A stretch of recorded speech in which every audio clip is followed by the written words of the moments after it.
All right, excellent. There we go. And we are live with Brent Miller from TNT Fitness. Where in Wisconsin are you? So we are about 30 minutes south of Green Bay. Go Pack, go! So Okay. kind of like central part of the state, and people might have heard of the Fox cities in Wisconsin. So we're part of that. So technically, we're Okay. in Menasha, but there's a handful of cities that we call the Fox cities. So decent destination, lots of things to do, great place to live. Lived here all my life, so pretty cool spot. Awesome, man. Yo, the Pack have made a nice turnaround. They had a rough week one. A rough week one. And then they have just been on fire ever since.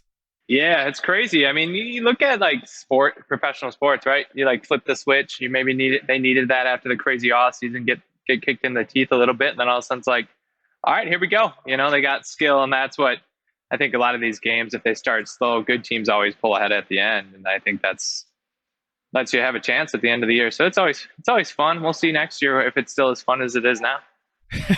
Yeah, the Panthers are following an opposite trajectory. We opened up 3-0 and we are now 3-3. Because like we played three horrendous football teams to open the season, and then we played three, middle of the road football teams, and Yeah. we lost all of them. So I don't know what that says about us. We're not very Without good. Christian McCaffrey. That's So, true. That's true. but That's a if big one. That's a you're really riding big on one. one guy, though, that's never good. That's true, but he's so dynamic. Like what it does though with him when he's in the lineup is it just changes the way a defense has to prepare for Sunday. For sure. Because he's a nightmare. Because he can go anywhere in the field. No one matches up well with him.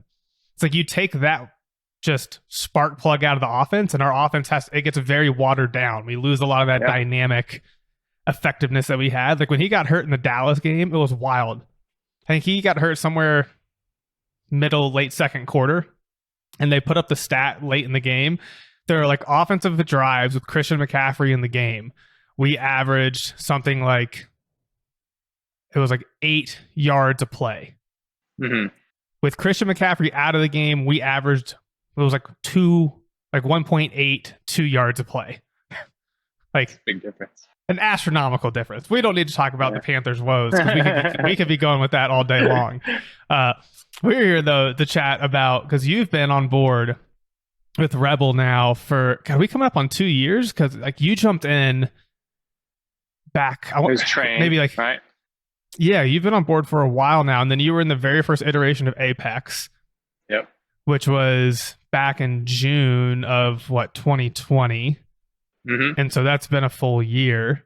And then you've ridden that, and now you're in the training team, which is what Apex essentially evolved into. So you've been on board with us for a little while now. Yeah, I think since the jump, yeah. Excellent, man. So I think what I'm curious to know, and I think that this is one of those things where you're in a position that's so similar to, I think, almost all of our members, right? Where you have this insatiable desire to continually better yourself.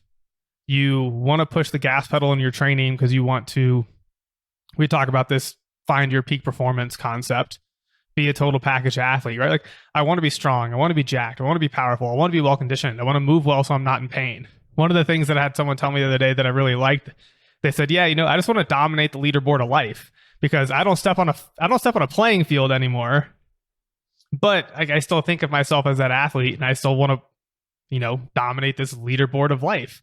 And so I'd be curious to know, as a busy business owning gym owner, what was like the primary reason or frustration that brought you onto Rebel to say, I really want somebody else to take care of all this programming stuff for me? Yeah, I think first and foremost, like coaches need coaches too. And one of our core values here is to lead from the front, right? So we have people who trust us and in helping them achieve their goals.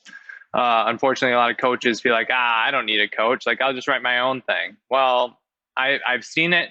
And as I'm more aware of it, you see it a lot more. I was it. Like, that just leads to injury, frustration, and you lose the excitement to train. All of the life stresses outside of the gym like take over, and that's even though we would tell our clients 4 to 6 hours a week, so on and so forth, all of a sudden we give that up and our stress elevates and our life balance is all over the place. So I think, working with different coaches and different programs, it brings awareness to the things that you need to work on. It also brings awareness to like different ways to program, different ways to achieve results. So it's just like being a coach and like evolving your principles, your ideas, getting creative to help that person who's stuck actually achieve their goals. We need that too. So I think the biggest part of joining this program was that, like, kind of the variability, the communication. You were being challenged and you had different levels you could pick too, right? So we just went through a shift. I was in tactical for a while, crushing it, feeling good until I wasn't feeling good anymore. Now I get a coach to actually help guide me through that struggle. And, some people need a little bit more. I feel like pretty good at like communicating and articulating the things I need and having that conversation. But regardless, now we've scaled back the training, and I was having fun training, but it was wearing on me physically and mentally. So now I'm at a place where, cool, I'm in a new part of this same program, still building, being challenged, building my strength mentally and physically, but it fits for where I'm at right now. And I think that was what I was looking for from the jump, was kind of that flexibility, that variability, depending on where you're at, to be challenged, to continue to grow physically, mentally, and like that creative programming side to keep it fun. Like we talk about our members. Hey, if it's not fun, you're not going to stick with this. Mm-hmm. Same thing for us. If it's not fun, it's going to be the first thing we blow off. So that's really important for me. And leading from the front, I have a coach as well, and I'm learning and sharing that story with members. Also, like, oh, what do you mean you have a coach? Like, you can write all this stuff on your own. I'm like, yeah, I can, but I just do the things I love to do. Mm-hmm. I think that there's so many important lessons there, and it's something that we hear from a lot of our people, right? It's this consistent theme of, one, like, trying to do it all yourself usually does not work, right? Like, I don't know. I know two people in my entire life who I think have been successful at really actually writing all of their own training and programming and doing it all themselves. Every other person I know that's tried to do that eventually just train wrecks themselves, or they just work really hard and don't make a lot of progress, or it just seems to never really work out that well, right? Because I think that the natural progression that you follow, and it's important for people to hear this, right? Because a lot of the clients we have at Rebel are coaches, personal trainers, strength coaches, gym owners like yourself. But like, we also have a lot of people who are former athletes that now find themselves in a professional setting, right? Mm-hmm. Like, they work in tech, they work in finance, they're in law, they're in medicine, they're in like whatever it's going to be, right? And so they're smart people, and they like to do their homework, listen to podcasts, they read blog posts, they do all this stuff. And it just doesn't really seem to matter that when you are just trying to do it all yourself, you inevitably end up in this place of just second guessing and overthinking all of it.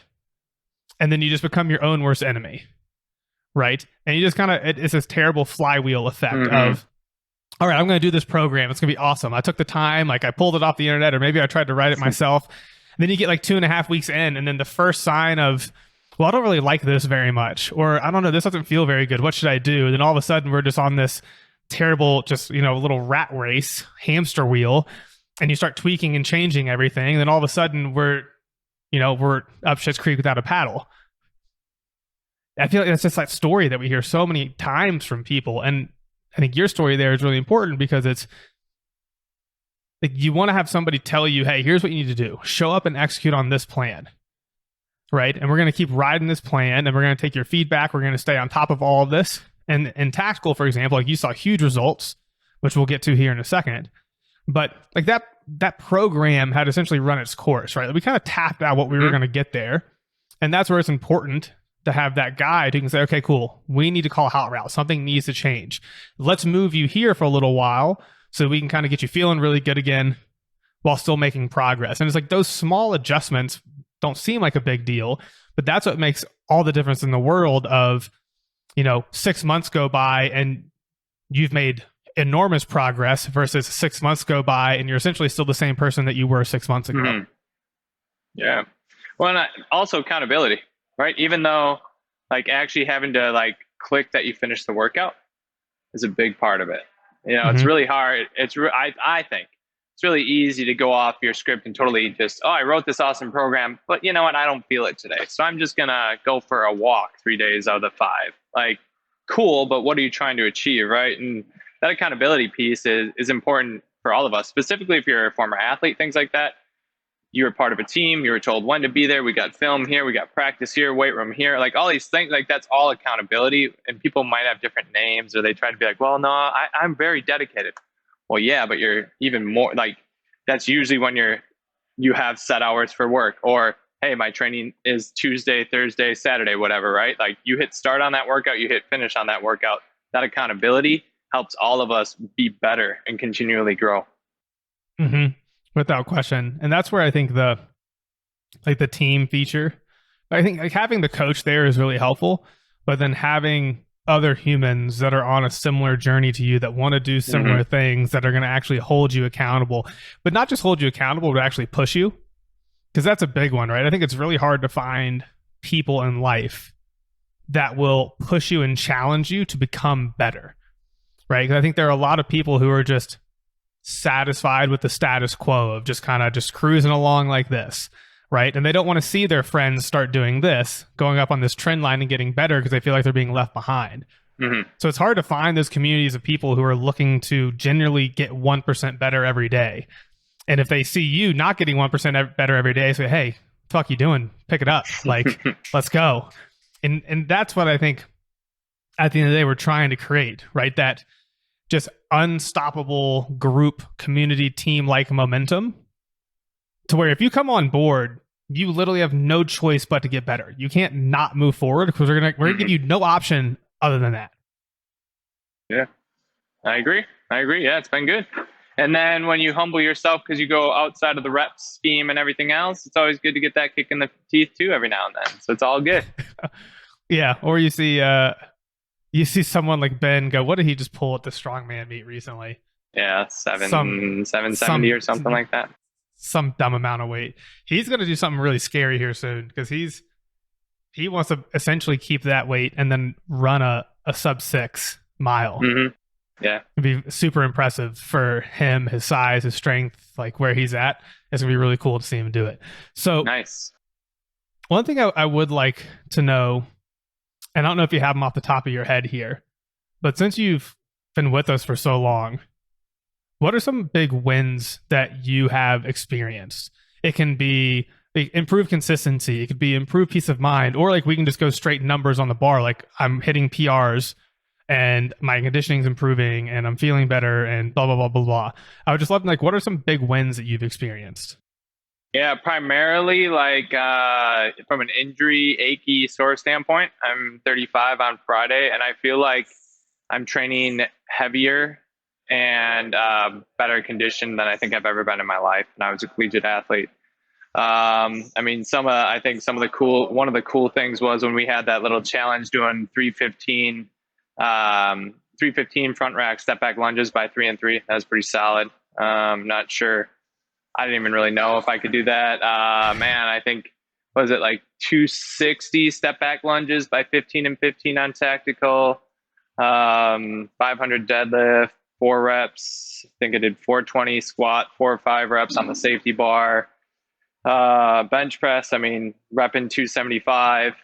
So just a lot of really, but I feel good doing it. I think that's most important, right? And then now shifting, hitting I think it's 205 front squat by 15 reps, on the 3rd set. It's just like, it's a kind of a like everything. I feel comfortable with total strength, kind of muscular endurance, conditioning, and I feel good, which is really important because I tell people if you can squat 600 pounds but you can't tie your shoes, doesn't really matter.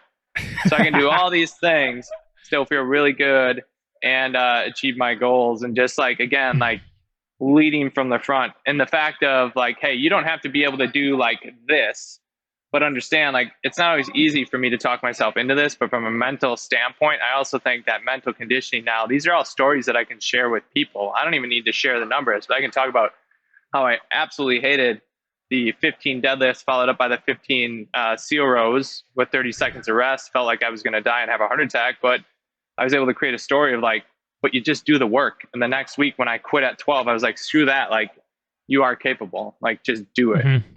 So, long of the short, stronger, more conditioned. I feel good, and mentally toughness as well. So, it's been a great program. Yeah, I think one of the things that's been really impressive getting to watch the progress that you've made is to see the range at which you can express your strength. Like Mm-hmm. you came in as a already pretty strong dude, right? College athlete, you have a really strong background here. Obviously, you own a gym. Um, but I feel like that range at which you can express your strength has really kind of blown out big time, Mm-hmm. right? It's like you've not only built that top end strength more in that 2-3 rep range, but you can also start taking loads out for 12 and 15 reps that are like really impressive. So Mm-hmm. I think that range at which you can express your strength is so incredible right now. Whereas I think a lot of people are going to be very narrow in that range, right? Sure. It's like maybe they can hit something on that low rep range. They're good for like 3 reps, but when we start moving up into that 8, 10, 12 range, they fall to pieces. Mm-hmm. You're like very solid across the board on those. Consistency across squat, bench, deadlift, even on the tactical program, right? Big Mm-hmm. SSB reverse lunges, movements like that. Yeah. It's again a lot of the mental toughness. I think that is a big limiter when you go from, well, I'm a strength guy or I'm a conditioning guy. It's like you can be all of them. You just got to show Mhm. up and do the work, and then have an intent. Like, don't just pick a program to pick a program. Like, you guys are there to help us choose. Like, hey, what are your goals? Okay, cool. Got these 2 programs for you, and then follow the program. Right, that's Mhm. going to help you achieve the goals. Don't bend the reps. I tried to bend it last week and I got buried on my last set of 15. And Kieran was like, hey, yeah, it happens. I was like, yeah, I know. Like, here we go. And you learn your lesson, you carry on. Like, following the program, following the reps when it says, hey, 2 to 3 reps short of failure, like, that's your weight. It's not gas out every week because all of a sudden week 4, hey, James, my shoulder, hip, and my foot all hurt and I can't do anything. Well, what are you doing? Tell me about that. Well, I hit 8 out of the 15 the last 3 weeks, and I just can't figure out why I'm not making progress, right? So it's like, follow the program, follow the coaching, do all this stuff with intent, and it's going to expand that. If you're here, it's going to help you expand out. Mhm. Have there been any big lessons that you've drawn? If you think about what your training and programming looked like prior to coming on board at Rebel versus what our programs and training process looks like, are there any like big lessons that have come from that? Any big differences that jump out to you of, oh, like when I was doing it myself, it looked like this, but like here are a couple of key differences or things that you guys were having me do that I wasn't doing on my own, or like I was doing this and I had it taken away and now I'm doing this instead. Are there any like big things like that jump off at you? Sure. I'll be honest, like, training for me has been pretty solid. Like, I've worked with different coaches, different programs, things like that. And again, like, it started as like, hey, I want to be able to deadlift without pain. And that was like 4 years ago. Right. So Mm-hmm. having the program part and a big part of working with a coach, again, like, becoming aware of things that you maybe didn't even know were deficiencies until you have the conversation. And that's where conversation is so powerful. Man, like, training's always been like something I took super serious, even when I was doing it on my own. But I would say in this program, the biggest takeaway is that ability to go like the full range. Like, some days I did not want to do sets of 12 to 15 step back lunges with the safety bar, but it was the workout. And by set 2, I felt good. Did I love it? Absolutely not. Did myself and the training partners who are also part of Rebel like drop some F bombs and swear a little bit? Like, yeah, but you know what? Like, show it up, do the work. We're more mentally. I think that's the biggest thing here is, like, I was pretty mentally tough. Now I'm even more mentally tough, right? Like, just show up, do the work, give yourself a set or 2, groove into it, and like, stop leaving potential on the table. Again, not sure I was really ever that way, but staying within the rep ranges is key, because I've seen it here where I have to tell the guys like, yo, you cannot do 2 to 3 more reps there. And then at the end, when we test out, they almost went backwards. It's like, yeah, let me tell you why. Like, Mm-hmm. you have a coach, listen to that coach, follow the rep scheme. So I think the coaching, the creative exercise as well to keep it fresh, like a lot of the single leg movements to help like force proper mechanics has been key. And I've learned a lot of things that way. And then also like just even further evolving the mental strength part of training and becoming aware of like, okay, where do you want to go and creating that path? And you guys have been super helpful with that. Yeah, I think just a note on following what's been written is really important, because it's funny. Like I get a message like that at least probably once a week. It's like, hey, I'm really not feeling too hot. Like things are going well. Okay, like let's look at what you're training. How have things been going the past few weeks? And you look and you're like, bro, like what are you doing? Like I leave you these notes and instructions for a reason, right? Like there's a reason on this week I want you at this output. Yet you just decided like I'm gonna go for it. Like I'm gonna go for broke today. And then that's one of those things we have to work with people on, because there's that notion of every time I show up to train, every go single hard, exercise. go home. Yeah. Well, it's within a workout. There's more finesse and details than that, right? It's like you have to pick your spots. It's like, yes, I think within any lift day, as long as we're not deloading or reloading, within every lift day, like there's usually gonna be one place where I'm gonna have you actually put out, right? Like you're gonna put out on that. Here's where you're putting out today. Like if you're looking for the gas pedal down, crush yourself, this is it. You go right here. But then people don't understand that there was a really old blog post. I don't even think it's up on the website anymore. It's called Learning to Harness Your Own Nuclear Energy. And that's one of the things I'm always thinking about in these programs, which is I'm trying to build this thing in a way so that your air quote nuclear energy just builds over the course of a program to where every week builds on itself. So you go into week 2 feeling better than you did in week 1. We're in week 6, we're better than week 5. And then you just have this momentum, and it's like you're just crushing week after week after week. And then by the time we get to a test out week, like there's just so much momentum built for you. You've had so much success already. It's going to be impossible for you to not hit a PR, right? But where people mess that up is if they don't do a good job managing that output appropriately. If they don't follow those instructions, if they just like, fuck it, I'm going to wing it. I'm just going to do it live. Like this is what I'm going to just go off I'm just going to go off today and go. I want to go crush myself on this thing. Right. And I think that's a really important note. And I think that's one of those places where when people are left on their own, I think that is routinely one of the biggest things that we see screwed up across the board. There's no appreciation or flow for this stress and load management bit. It's just like, instead of there being a really nice, more wave function where there are days where I'm taking massive withdrawals from your bank account, because that's how I like to think of it. It's like, if I'm going to give someone a day, it's like, am I making a withdrawal from their bank account? Because if you want an adaptation, you've got to buy it. They are not free. You must purchase those adaptations. They will come from your body bank account, right? Okay, cool. We're going to make a withdrawal today. But people don't think of it that way. They just constantly make withdrawals. Right? It's like, guys, there has to be a balance between deposits and withdrawals for this whole thing to work.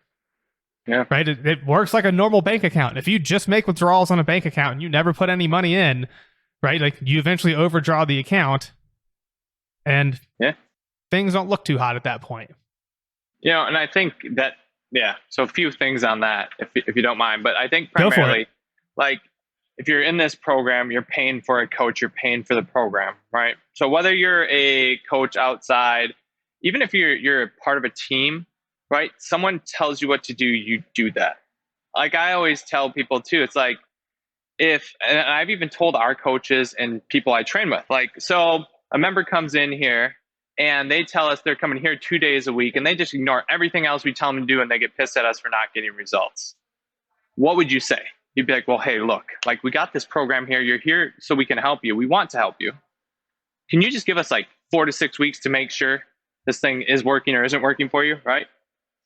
But we have like this idea of like, oh, well, no, I need more. And that's the next thing too, like in the society of like HIIT training and all, like if I'm not absolutely buried at the end of the training sessions, it didn't happen. It doesn't count. It's like, no, listen. When you have a program, there's an end game, and that's what we're working to. Think with the end in mind, right? So like following that plan that you guys set or any coach sets is key. And like, I think that simple shift of like, oh, that you're right. This is a 12-week, or this could, I think tactical could have went to like 32 weeks or something. Like there's a lot to this. So each day I'm putting in work, even if I have an off day, it's going to be okay because you're going to get to repeat that day, or tomorrow might be better. It's like, if you feel like dog shit, scale it back a little bit, train with how you feel, being intentional with how you feel and becoming. And I think those that awareness and those lessons day to day will also help you become stronger mentally and physically way faster, because you go, okay, this doesn't feel right. I'm going to scale back today so I can train hard tomorrow. Or this doesn't feel right. I'm probably getting a cold or going to be sick now. Like, I can feel this. And when we can become that aware of things going on and what's affecting training, our results are only going to get better. But primarily, when you're paying for a coach, just trust the coach at least for a little bit, right? That's a big thing. I like, if someone came here or someone came into anyone watching this gym, they're like, yeah, I don't really do what you tell me to do unless if I'm here. You're not going to be like, oh, great. Okay, cool. See you tomorrow. Yeah. That's just not going to happen. So when you pay for a coach, use the coach, communicate. That's the other thing too. Like, you guys do a great job. Every 2 weeks you get a checkpoint. Again, I'm pretty competent, aware. I could probably get by without doing those things, but I complete it because I know you guys are also trying to help out. There might be a little thing that I'm missing. You ask a question, you create conversation. The power of conversation allows us to dial in, yada, yada, yada, continue to improve. Like, coaches need coaches. And if someone isn't like pretty high level training and they're in this program, like, do your surveys. The coaches are going to help you. That's part of improving the health and wellness long-term, mentally and physically. So there's a little rant for you. I love it, man. That's perfect. That's good. I need to put that into like the first welcome email people get, because you'd be amazed the number of people that don't do those biweekly check-ins. And I'm like, guys, please do the check-ins. Like, you have no idea how valuable these are from a two-way street standpoint. Yeah. But hey, it's at the end of the day, it's their choice. I heard a good quote this morning. It doesn't matter what you know, it matters what you do. Right? Oh yeah, there you go. And I think that's something that is just not very popular in mainstream nowadays. Everybody wants to think about, well, what do you know? It's like, what do you know is really cheap, right? What do you actually do? Because what you do is where the rubber meets the road. And to the workout point, it's like, I'm not sure when it became the notion that the only way to get a good workout is for your heart rate to be essentially at max for like 45 minutes, because that's just absolute asinine horse manure. Yeah, I know. Yeah, I want to get the team on from Whoop if I can, because like the Whoop band frustrates me. It tracks. It's just like so heart rate dependent. Like, it's only pretty like it's only going to tell you that you worked hard if your heart rate was high. And like, I can hit a 75-minute lift and get torched, and like my heart rate probably spiked a few times, but not that much. And like, oh, you didn't really work out that hard today. And it's like, and then people are taking that information and being like, it's ridiculous. And then they're actually, I think, saw something that they want to roll out a NIRS type functionality where it's going to show you your like SMO2 and stuff like that. And I'm like, that's literally pointless. That could not be more pointless. I don't know who on your team was like, oh, this is a good idea. We should devote tons of time, energy, money, and research into making sure that this little thing on my wrist is going to be able to tell me what my muscle saturation is. Because I'll tell you, like, newsflash, the muscle that is directly underneath the probe on your wrist, wherever that thing is, that doesn't tell me a damn thing about anything that's happening in physiology. But it's all features, man. It looks great. It looks great, right? You go on the website, all this fancy stuff. Yeah, it's like, oh man, look at all this data I'm gonna get. It's worthless, but I'm gonna get it.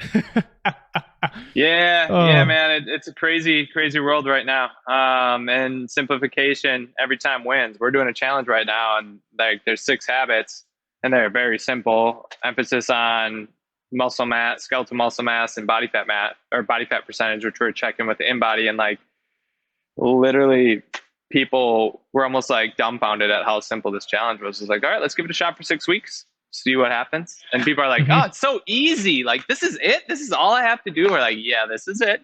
You move more, you eat a little better, you get overall healthier. That helps you mentally and physically. All of a sudden you're coming in and now you're back-to-back training days. You're like, oh, I feel a lot better. So I can put out a little bit more energy and effort and da-da-da-da. And they're like, oh, really, it's that easy? Like, yes, it is. Stop overthinking it. Stop chasing the new pipe dream. It's going to be okay. We got you. Simple wins. Simple always wins. Simple wins. Simple scales. Simple is repeatable. Yeah, I don't understand this human desire to make everything complex just for the sake of complexity. It drives me insane. I think that makes you feel important. I guess. Yeah, I don't know what it is. Like, that's sometimes people. Yeah, who knows, man. Well, Brent, thanks so much for coming on, dude.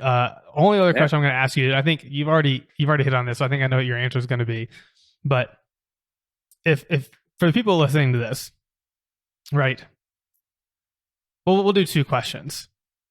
Right. Let's just say generic person listening to this, they're not on the Rebel team yet. If you could just give them like one piece of advice in their own training, right? Regardless of whether or not they ever work with Rebel Performance, like something to give them some tip to be really successful. Yep. What would that tip be? Yeah. So like I was just listening to The Soulful Art of Persuasion by Jason Harris, and it was like I might have misquoted that. Sorry, but wherever I heard it, it was there is no silver bullet in business. The silver bullet is getting better every day, right? It actually was the Business Made Simple podcast. So there is no silver bullet in business. The silver bullet is like continually improving every day. Same with training, continually improving. Even if that's like you didn't show up yesterday, you show up today and you do 5 minutes on the treadmill, right? So continual improvement, adding sets where you can. In time, you build confidence, you can add weight, so on and so forth. So doing the work every day, moving every day, you're going to improve so much of your life mentally and physically, and it's going to have its impact on all sorts of aspects of your life. I like that. I heard there was I think it was the coach at Arkansas. I heard like in a pregame speech recently, he was like, one loss never causes two. He's like, so don't make the mistake of essentially saying, well, we lost this last week and then let that bleed into this week and it hurts your preparation. And if you keep living in the past like that, he's like, don't ever let one loss be the cause of two. And I was like, I really like that. That's like a very simple way of saying it, because people do get stuck in that habit of like, it doesn't matter because it's already happened. It's already passed, right? All that matters is the action that you can take right now today. And just showing up and being consistent. That's what people don't want to hear, right? At the end of the day, it is consistency. I can tell you without a shadow of a doubt, the people who get the best results with Rebel are the people that are the most consistent. They are showing up day in and day out. They put in the work. Like that's the game. If you are consistent, but people don't want, because they want to be like, well, I want to see more in 14 days. But it's like, bro, if you are just consistent for 12 weeks, you will not believe how much progress you can make. But that's a 100%. Tough one for people to swallow sometimes. Yeah. Unfortunately. Last question. If someone's listening to this and they have been on the fence about coming on board at Rebel, joining the training team, coming to kick it and have a good time and throw down, get some massive results, what would be your recommendation to them? Because you've seen us through like multiple iterations of things so far. My thought is reach out, share your goals, and they're gonna put you on the right track. And then after that, ready for it, get consistent with the program. You're gonna see results, no matter what direction you choose. But let you guys are experts, so trust the experts, trust the coaching. And I think for what it costs, the value is next level, and there really is nothing to lose if you at least give it 3 months. You're gonna learn some things. You're gonna improve some way, some capacity. And I think, honestly, if you're on the fence, you will no longer be on the fence, and you'll trust the program for the time being until you decide to stop training. So, fantastic, man. Thanks a ton. And where can people go to find out more about you, TNT Fitness? If somebody listening to this, maybe they're out there in Wisconsin, they want to come check out what you guys are doing. Come on in. So TNT Fitness Menasha on Instagram, TNT Fitness on Facebook. I'm I think Brent TNT Fit. Yeah, Brent TNT Fit on Instagram, TNTmenasha.com. So we're out there. We put a lot into our social medias from an educational kind of motivation and community standpoint. So yeah, if you're ever around, like, come on in. We'd love to have you. Fantastic. Brent, thanks a ton, man, for coming on. I know you guys are busy there at the gym, but always enjoy getting to catch up with you, dude. Yeah, it's always good. Appreciate it. All right, folks, have a fantastic week. We will talk soon.